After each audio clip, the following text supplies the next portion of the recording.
ମାନବ ଜାତିର ସବୁठୁ ବड़ भूल सेमाने कहिबाकु लागिले विवाह स्वर्गरे होइथाए सेथिपई एहा एते विशृंखलित।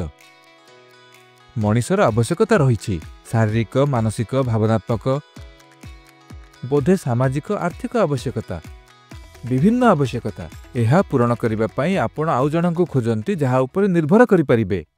जदि आपण बुझंती ओ सब बेले कृतज्ञ रुहंती जे किए जणे आपणकर सब आवश्यकता पूर्ण करूछंती तेबे आपण ताहा भलरे संभाळिबे जंत्रणा सृष्टि करिबे नाही। किंतु एबे भाबुछंती अन्य काहाकू आपण दरकार तेबे ता बिगिड़ी जिवो।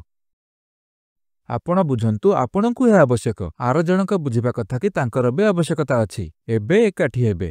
एहा काहाठारु जबरदस्ती सुख पाइबा विषय रे नुहे किंबा आपणकठू जबरदस्ती सुख पाइबा विषय रे भी नुहे। जदि दी जण सुखी लोक मिसिबे तेबे तांको भितरे किछि अद्भुत घटी पारे। किंतु आपण दुखी आउ भाबुछंती अन्य कही आपणक सुखर उत्साह हेबा उचित एहा बढ़ी चलिबो।